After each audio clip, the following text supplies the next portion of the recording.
আপনাদেরকে একটা দোয়া শিখাতে চাই। এই দোয়া যেদিন আমি পড়েছি কোরআনে, ওই দিন থেকে আজও পর্যন্ত আমার মনে হয় না আমার জীবনে 2 মিনিটের কোনো দোয়াও যদি হয়, 1 মিনিটের দোয়াও যদি হয়, মুহূর্তের দোয়াও যদি হয়, আমি এই দোয়াটা কখনো মিস করি বলে, জ্ঞাতসারে মিস করি বলে আমার মনে পড়ে না।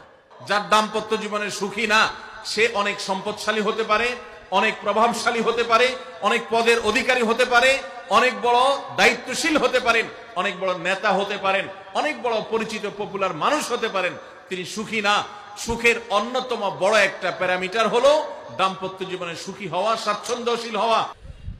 সুখী দাম্পত্য জীবনের জন্য পুরুষ এবং নারী উভয়ের জন্য সর্বপ্রথম এবং প্রধান করণীয় হলো আল্লাহ তাআলার কাছে অনেক আগে থেকে দোয়া করতে থাকা, দরখাস্ত সাবমিট করা যে আল্লাহ, আমার পরিবার, আমার স্ত্রী, আমার অনাগত সন্তান সন্ততি যারা আসবে আমার বংশে, আমার ঘরে, আমার সংসারে, আমার পরিবারে, আল্লাহ আপনি তাদেরকে নেককার, তাদেরকে মুত্তাকিদের ইমাম এবং তাদেরকে এমন মানুষ বানিয়ে দেন যেন তারা চক্ষু শীতলকারী হয়। আপনাদেরকে একটা দোয়া শিখাতে চাই। অনেকে হয়তো জানেন, সূরা ফুরকানের 74 নম্বর আয়াত। সূরার নাম কি বলেছি? ফুরকান। আয়াত নম্বর কত বলেছি? 74। আমার বুঝজ্ঞান হইছে থেকে নিয়ে ছাত্র জীবনে যখন আমি অনেক ছোট ছিলাম, এই দোয়া যেদিন আমি পড়েছি কোরআনে, ওই দিন থেকে আজও পর্যন্ত আমার মনে হয় না আমার জীবনে 2 মিনিটের কোনো দোয়াও যদি হয়, 1 মিনিটের দোয়াও যদি হয়, মুহূর্তের দোয়াও যদি হয়, আমি এই দোয়াটা কখনো মিস করি বলে, জ্ঞাতসারে মিস করি বলে আমার মনে পড়ে না। ছাত্র জীবন থেকে শুরু করেছি, আজও পড়ে যাচ্ছি। আলহামদুলিল্লাহ, আল্লাহর কাছে শুকরিয়া আদায় করে আপনাদেরকে বলতে পারি, এই দোয়ার সুফল আমি নিজের চোখে দেখেছি, আমি নিজে ভোগ করছি। এজন্য আপনাদেরকে আমি বলতে চাই, বিবাহিত হন কিংবা অবিবাহিত হন, আপনার দাম্পত্য জীবনের সুখের জন্য সর্বপ্রথম এবং প্রধান করণীয় হলো এই দোয়া। এর বাইরে আরো সাধারণভাবে আল্লাহ তাআলার কাছে দোয়া করতে থাকা, যেন আল্লাহ তাআলা আপনাকে এমন একজন জীবন সঙ্গী দেন। মা বোনরা দোয়া করবেন জীবন সঙ্গী, আপনারা দোয়া করবেন এমন যেন জীবন সঙ্গিনী দেন, যে জীবন সঙ্গী আপনার চোখ জুড়ানোর মতো হবে। দেখুন, আল্লাহর ভাষা এমন যে এই ভাষা তো অলৌকিক, এটা তো কোনো মানুষের ভাষা নয়। দোয়ার ভাষ্য লক্ষ্য করেন, আল্লাহ শিক্ষা দিচ্ছেন আমাদেরকে, রব্বানা হাবলানা মিন আজওয়াজিনা ওয়া যুররিয়াতিনা কুররাতা আয়ুন।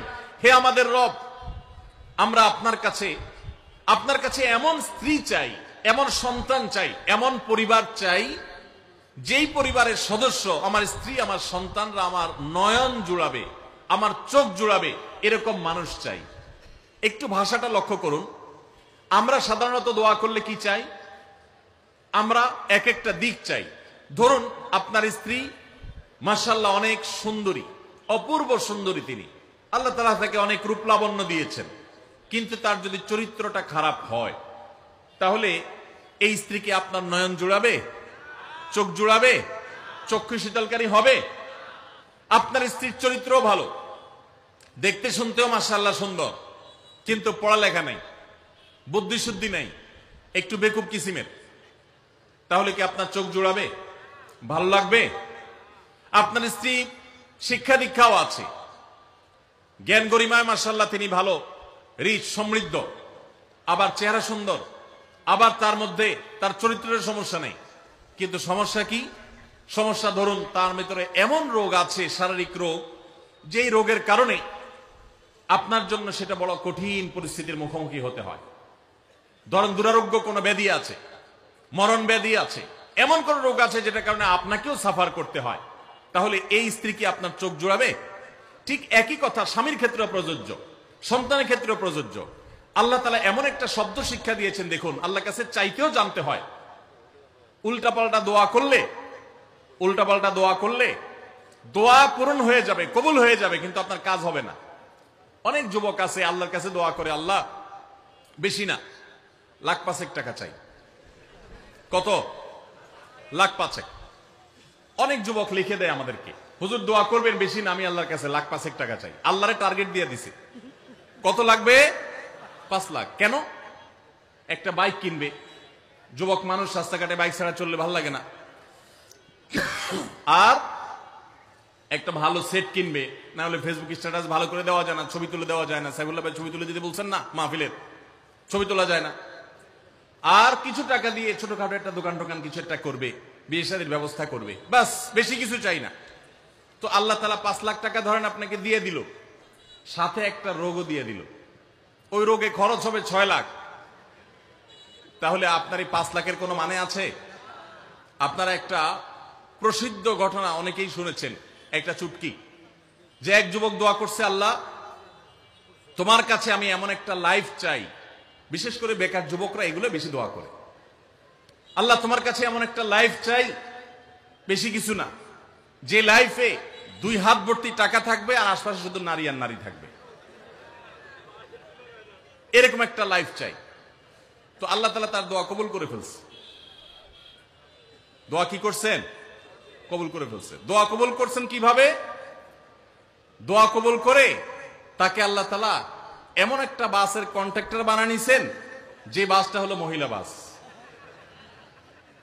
চারপাশে শুধু নারী আর নারী, সব মানুষের, আর হাত ভর্তি টাকা আর টাকা সব বাস মালিকের।